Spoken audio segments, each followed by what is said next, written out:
के लिए राजेश शुक्ला जी हमारे साथ इस वक्त फोन लाइन पर बने हुए हैं, जो कि खुद एमएलए हैं। शुक्ला जी, बहुत स्वागत आपका नादी टीवी पर। जी धन्यवाद सर। राजेश शुक्ला जी, मैं आपके क्षेत्र की बात कर रही हूँ, जहाँ पर केन बेतवा लिंक परियोजना आनी है। हमारी टीम जब यहाँ पहुंची डोडन गांव में, ये खरियानी पंचायत के अंतर्गत आता है, यहाँ पर लोगों के पास सर कोई सुविधा ही नहीं है, ना उन्हें बिजली मिलती है, ना पानी के लिए उनको कोई सुविधा है। हॉस्पिटल के लिए 18 किलोमीटर उनको पैदल चलकर जाना पड़ता है, तब वहां से एम्बुलेंस उन्हें महज मिल पाती है।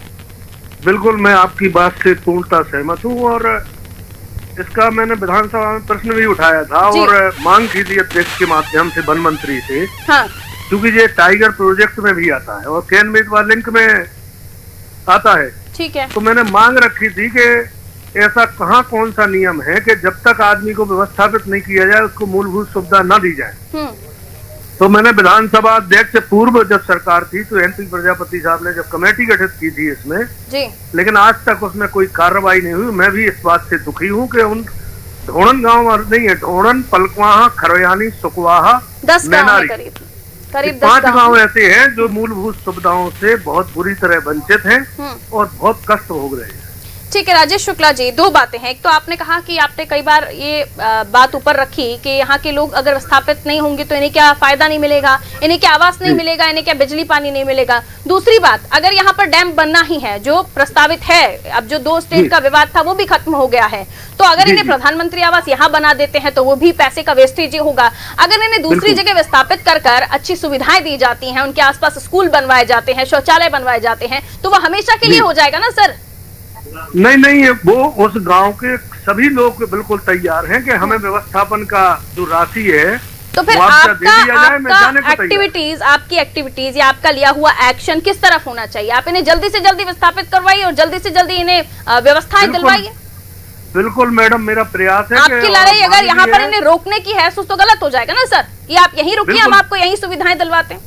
नहीं, वो व्यवस्था विस्थापित होने को तैयार है पूरे गांव के आदमी, उन्हें मुआवजा दे दिया जाए। तो आपने अभी कहीं ये सोचकर आगे बढ़े आप कि यहाँ के लोगों को विस्थापित कीजिए? आपका अगर 20 साल प्रोजेक्ट चलेगा तो 20 साल तक यहाँ इन्हें आवास नहीं देंगे, शौचालय नहीं देंगे, यही कहकर कि आने वाले समय में डूबने वाला है गाँव।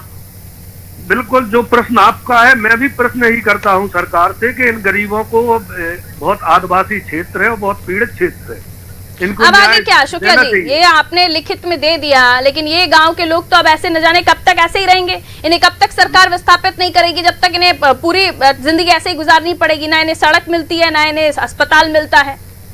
आप विधायक किस चीज? मैंने भी उसी में मांग की थी और जब वन मंत्री ने इसमें जवाब दिया कि साहब वो विस्थापित होना है और सुप्रीम कोर्ट की रूलिंग है, तो उसमें अध्यक्ष ने तो कीजिए ना आंदोलन इन ग्रामीणों के साथ कि साहब इन्हें विस्थापित कीजिए, इन्हें योजनाओं का फायदा मिलना चाहिए। पेंशन योजना हुई, हमने कहा वन मंत्री से कि ऐसे कोई नियम नहीं है, ना सुप्रीम कोर्ट की रूलिंग है कि आदमी जब तक रहे उसको मूलभूत सुविधा से वंचित किया जाए। ऐसा कहीं नहीं लिखा है सुप्रीम कोर्ट ने। तब आगे क्या सर? अभी तक तो आपकी कोई बात सुनी नहीं गई, जल्दी से बताइए क्या करेंगे? मैं पुनः जैसी विधानसभा होगी इस बात को बड़ी जोश से और पूरी ताकत से उठाऊंगा उन गरीबों को। आपको क्या लगता है सरकार क्यों इन्हें विस्थापित नहीं कर रही है? जब आपको पता है कि यहाँ प्रोजेक्ट बनना है तो सरकार को इन्हें विस्थापित सालों पहले ही कर देना चाहिए था। हाँ बिल्कुल कर देना चाहिए। और 5 गांव ही है मैडम उसके अंदर, 5 गांव बाजार विधानसभा के, उनको उसमें कोर एरिया पन्ना टाइगर रिजर्व का भी आ रहा है ना, तो ये पन्ना टाइगर रिजर्व भी तो शिफ्ट होगा ना, वहाँ के भी गाँव को शिफ्ट करना पड़ेगा। हाँ बिल्कुल, तो नहीं उसमें 5 गाँव आते हैं हमारी विधानसभा के। ठीक है, आपकी विधानसभा के 5 गांव आते हैं, तो चलिए फिर देखते हैं कब तक आपके प्रयास होते हैं। आप कह रहे हैं विधानसभा में जाकर आप ये बात रखेंगे, लेकिन जनता के बीच भी जाइए, उनकी परेशानियों को समझिए, क्योंकि कोरोना काल ऊपर से उनका कहना है तो हम तो जिंदगी भर लॉक ही थे साहब, अनलॉक हो गया तो भी हमें कौन सा फायदा मिल गया। तो ये जनता यहाँ की अनलॉक हो जाए इसके लिए भी प्रयास कीजिए। विधायक है अब आप, और आपको अपना काम भी दिखाना होगा, तभी तो जनता आपको अगली बार चुनेगी। बिल्कुल मैडम, मैं इसीलिए कह रहा हूँ आपकी बात से सहमत हूँ और जनता की बात से सहमत हूँ। सहमति से कुछ नहीं होगा बॉस, सहमति से कुछ नहीं होगा सर। आपको जाके प्रयास करने पड़ेंगे, आपको जनता को साथ में लेना पड़ेगा, आपको ये बताना पड़ेगा कि यहाँ के लोगों की कितनी बड़ी परेशानियां हैं। जब तक लोगों को दिखाई नहीं देगा, सुनाई नहीं देगा, तब तक कैसे पता चलेगा। खैर, बहुत बहुत शुक्रिया शुक्ला जी हमारे साथ जुड़ने के लिए। तो बिजावर से विधायक राजेश शुक्ला जी हमारे साथ जुड़े हुए थे, जिन्होंने कहा कि उनकी तरफ से प्रयास हो रहे हैं, विधानसभा में भी वो बात रखेंगे। लेकिन सवाल ये कि विकास सरकारें कर रही हैं, खूब कीजिए, जनता को फायदा पहुंचाइए। लेकिन ऐसे समय पर जब हम देख रहे हैं कि आपको पता है कि जो डैम बनने के बाद ये गांव खत्म हो जाएगा, डूब जाएगा, तो इन्हें क्यों नहीं अब तक यहाँ से मूव कर दिया गया, क्यों नहीं विस्थापित कर दिया गया? अगर अब तक इन्हें विस्थापित किया जा चुका होता है तो इन्हें अन्य योजनाओं का फायदा भी मिलता।